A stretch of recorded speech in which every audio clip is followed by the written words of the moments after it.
Ya, assalamualaikum warahmatullahi wabarakatuh. Salam sejahtera untuk kita semuanya. Semoga kita selalu dalam keadaan sehat walafiat, lancar rezeki, panjang umur tentunya.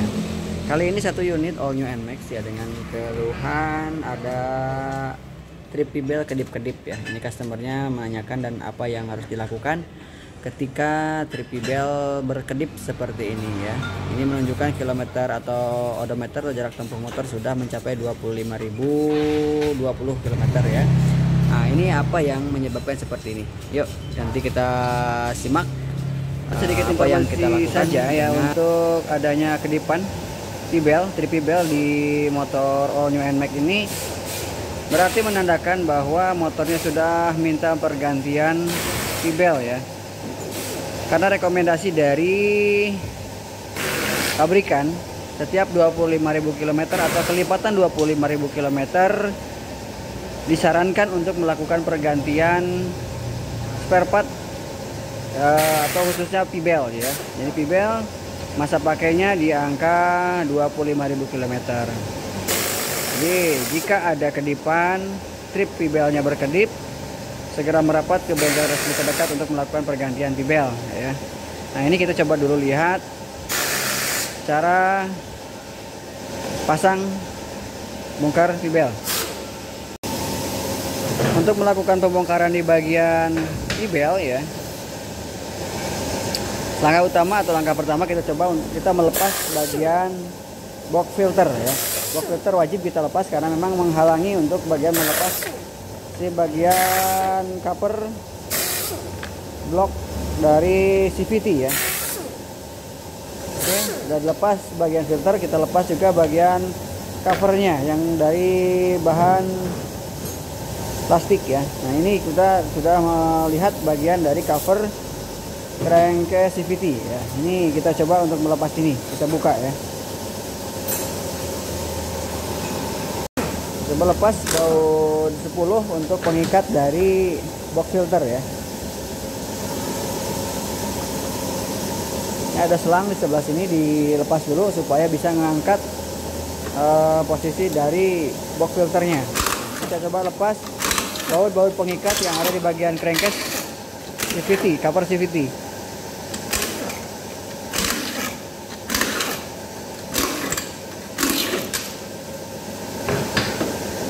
Untuk baut sudah kita lepaskan semuanya ya. Kita tinggal simpan bautnya posisinya supaya tidak berserakan. Kita tempatkan ke tempat yang lebih layak ya, supaya tidak terbuang ataupun hilang. Nah, ini kita sudah bisa akses bagian dari komponen CVT-nya ya. Ini ada puli atau mangkok kopling. Nah, ini bagian sekundernya ya, bagian belakang. Nah, ini lepas juga bagian murnya. Ini murnya dilepas. Kita sudah bisa akses bagian kopling. Setelah kita melepas bagian mangkok kopling, kita bisa mengakses bagian kampas koplingnya atau plat karirnya ya. Ini kita juga harus lepas, nanti kita bersihkan. Lanjut untuk bagian depan, kita melepas bagian dari puli depan ya, atau puli primer. Kita lepas. Nah, ini kita coba untuk melepas ya. Ada mur dan juga ada ring. Nah, ini bagian puli fixednya ya. Ini bagian puli, ada di tengah juga ada ring ya. Itu jangan sampai kelewat kalau nanti kita pasang. Ini tahapan-tahapannya untuk melepas CVT. Nah, oke. Kita sedikit informasi ya. Ketika bell atau trip bell yang ada di speedometer itu berkedip ya, itu menandakan motor sudah capai di angka 25.000 km ya, dimana 25.000 km itu rekomendasi dari motornya tersendiri dari pabrikan ya, sudah disetting ya, bahwa di kilometer tersebut, di kelipatan kilometer tersebut harus melakukan pergantian bell ya. Nah, ini kondisinya di angka 25.000 km, ini kondisi bellnya ya. Kondisinya memang posisi pinggirnya sudah keras ya. Terus ada lengkungan juga di sini karena memang pastinya karena memang terhimpit kalau posisi kinerjanya seperti itu ya. Jadi disarankan untuk melakukan pergantian bell. Ini untuk all new NMAX ya, kode partnya B65 sama dengan Aerox dan all new Aerox sama ya. Nah ini kenapa berkedip ya, karena memang di setting dari pabrikan ataupun di angka 25.000 km itu sudah capai, dianjurkannya dan disarankannya adalah melakukan pergantian unit P-belt. Jadi bagi teman-teman para pengguna atau para owner NMAX ya, all new NMAX khususnya, kali ini kita bahas all new NMAX ya. Jika kilometer atau odometer jarak tempuh sudah capai di angka 25.000 km, itu pasti trip P-belt-nya kedip-kedip, bacaan P-belt-nya kedip-kedip ya. Nah, nanti menandakan P-belt sudah saatnya melakukan regenerasi ya, ganti dengan P-belt yang baru. Sebenarnya kalau posisi dari ini masih bisa dipakai, cuma antisipasi kita supaya tidak ada hal-hal yang tidak diinginkan terjadi ya. Karena memang udah jarak tempuh itu sudah layak banget untuk melakukan pergantian P-belt-nya ya. Di samping kita melakukan pergantian P-belt, kita coba juga untuk melakukan pengecekan di bagian roller ya, bagian roller atau weight kita coba periksa. Siapa tahu ada yang sudah aus, tapi ini masih bagus ya, masih bisa dipakai. Jadi tidak harus ada melakukan pergantian bagian weight atau roller ya. Nanti kita coba lihat di bagian ini ya, bagian slidingnya ya, sliding sekunder ya, sliding fixed, slidingnya juga harus dicek dulu ya.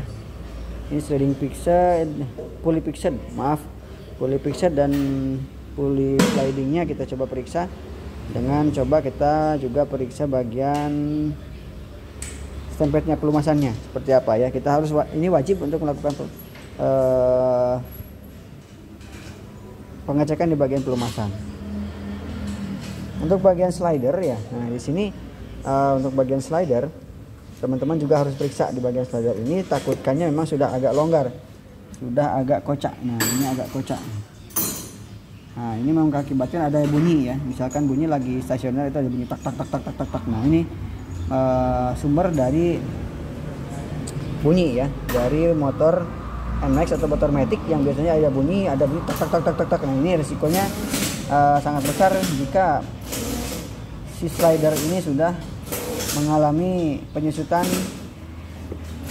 bentuk ya. Nah ini udah mulai aus, jadi volumenya sudah menyusut, otomatis ada bunyi atau ada longgar dan mengakibatkan bunyi yang kasar ketika stasioner ataupun ketika turun gas atau open gas. Nah, ini ada tak tak tak tak tak tak kayak gitu ya. Ini dari sini sumber masalahnya. Ini spare part baru ya, P-belt yang barunya dengan kode spare part B65E764100. Harga tanggal 23 Desember 2022 di angka 136.000 ya. Ini harga bisa berubah kapan saja. Nah ini hanya sebatas informasi buat referensi teman-teman atau sahabat mekanik semuanya. Jika mau melakukan pergantian P-belt, ini kisaran untuk harga sekarang kisaran segitu ya. Nah ini nanti kita compare yang lama dan yang baru, kita coba compare ya, kita komparasi perbedaannya di mana ya.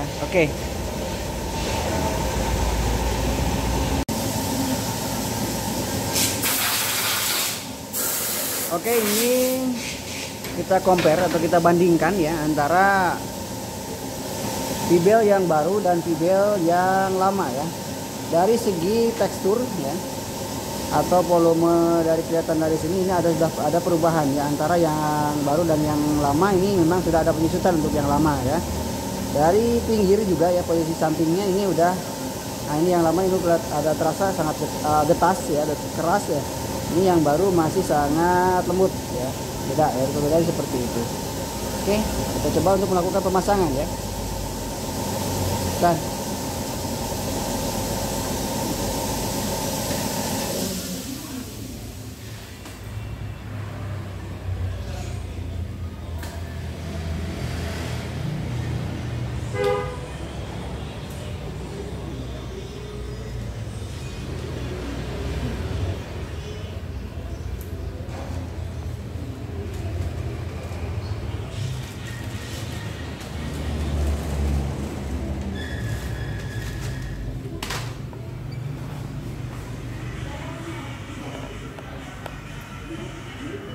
kita ke proses pemasangan pibel ya.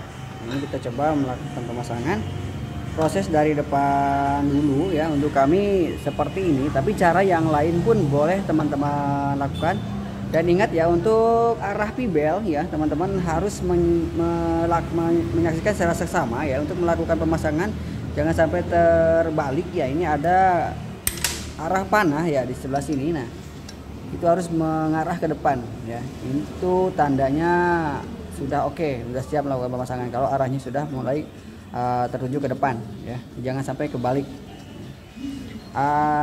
Resikonya sih memang tidak terlalu signifikan, cuman ya jika terbalik ya resiko juga pasti ada kalau tidak sesuai dengan rekomendasi dari pabrikan ya.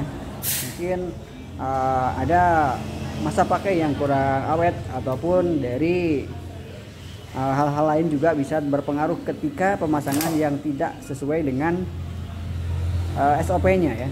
Oke, kita kencangkan untuk mur bagian di depan.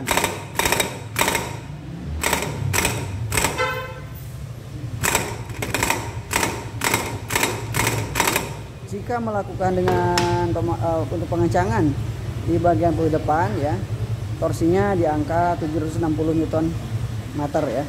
Jadi sangat besar ya tekanan torsinya untuk yang bagian puli depan. Untuk yang belakang, nah ini cara pemasangannya seperti ini ya. Oke ya. Jadi ditarik dulu, dibukain di posisi sipernya supaya api belnya tidak terlalu kencang pas posisi kita pemasangan. Tahap selanjutnya pemasangan puli ya. Jangan lupa juga mur pulinya juga kita pasang untuk pengencangan supaya tidak lepas ya. Jangan sampai lupa tidak mengencangkan atau tidak memasang bagian mur pulinya.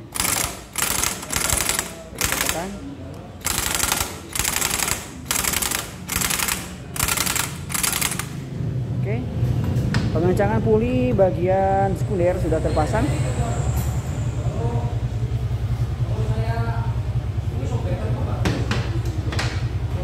Kita coba untuk menyalakan mesin ya. Bagaimana sih kinerja CVT? Oke, sudah oke ya.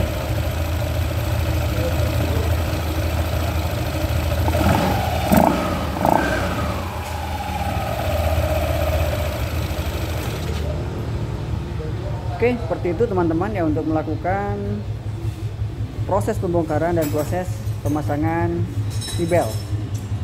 Lanjut ke proses pemasangan bagian crankcase, cover crankcase CVT ya. Jangan lupa ini dipasang ya untuk bagian pinnya yang bagian depan ya. Ini untuk menandakan posisinya supaya tetap center di tengah ya. Untuk yang belakang ini hanya sebatas ini aja ya. Jadi tinggal satu ya bagian itu depan saja untuk sekarang. Ini pasang seperti ini.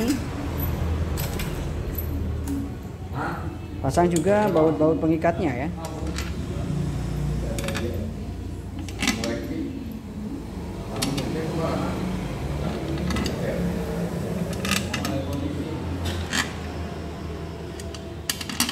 Oke, udah terpasang semua. Kita tinggal mengencangkan ya. Untuk mengencangkan sebagai informasi saja, untuk pengecangan baut yang konteksnya banyak seperti ini, mohon teman-teman untuk melakukan pengencangan dengan cara menyilang ya, antara satu ke atas ke sini, satu lagi ke bawah, ujung ke ujung. Kenapa? Supaya pemasangannya lebih presisi ya, pemasangannya atau pengencangannya, supaya tidak ada kemiringan. Ini sebatas basic saja, informasi saja bagi sahabat mekanik yang mau melakukan pembongkaran di rumah ya. Untuk pengencangan harus prosesnya menyilang. Oke, ini kita pasang. Nah, ini ada bagian pipa exhaust ya, untuk pernapasan harus dipasang. Karena untuk posisi selang ini jika tidak terpasang, resiko air masuk ke bagian gearbox ya. Langkah terakhir pada saat kita setelah melakukan pergantian pibel ya, jangan lupa untuk mereset trip pibelnya supaya tidak berkedip ya. Dan juga kita mengembalikan angka trip pibelnya kembali ke 0 supaya nanti di kelipatan 25.000 km kemudian sudah bisa menginformasikan lagi ke kita untuk melakukan pergantian pibel yang baru ya. mungkin kalau untuk diodonya sudah di angka 50.000 kilometeran, tapi kalau untuk trip olinya masih tetap di jarak tempuh masa pakai PBL itu 25.000 kilometer ya. Untuk caranya ini kita coba lakukan ya. Ini dimentori sama teknisi kita. Caranya ya teman-teman, jangan sampai lupa ya. Ini menunya di sini ya. Teman-teman arahkan posisi tripnya ke trip PBL ya. Ini trip odo. Nah, langsung trip 1, trip 2, trip baterai, trip oli. Ini trip PBL ya. Ini jarak tempuh PBL-nya 25.021 km ya. Nah, di sini tengah-tengahnya di sini teman-teman ya. Caranya kalau sudah posisi di sini, tekan dan tahan tombol menu yang ada di sini ya, sampai angka dan trip PBL-nya sama-sama berkedip ya. Ditahan seperti itu, lepaskan. Nah, untuk langkah selanjutnya teman-teman tinggal tekan dan tahan kembali tombol menu sampai merubah angka ya, sampai ke 0 dan berhenti dari kedipan atau trip PBL-nya berkedip. Ya, ini sudah berhenti ya. Nah, ini caranya seperti itu. Ini sudah melakukan reset ya. Tinggal teman-teman untuk merestart, boleh di restart ataupun tidak pun tinggal kembalikan ke odometer saja ya. Nah, oke, ini seperti itu ya teman-teman, langkah-langkah untuk melakukan trip bagian trip PBL di all new NMAX ya.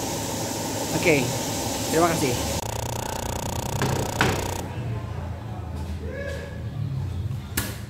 Oke, proses bongkar pasang PBL sudah kita lakukan. Semoga menjadi bahan referensi untuk teman-teman ya, barangkali mau melakukan pemasangan di rumah. Langkah-langkahnya seperti itu, tidak jauh beda seperti itu. Adapun perbedaan untuk melakukan pemasangan itu hanya sebatas perbedaan kecil. Jadi basicnya mungkin langkah-langkahnya ya seperti yang kami lakukan seperti tadi.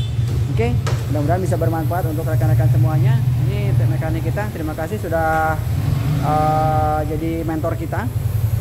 Semoga bermanfaat ya untuk para sahabat mekanik dimanapun Anda berada. Akhir kata dari kami, selamat menyaksikan video kami. Terima kasih. Assalamualaikum warahmatullahi wabarakatuh. Sampai jumpa lagi di video kami selanjutnya.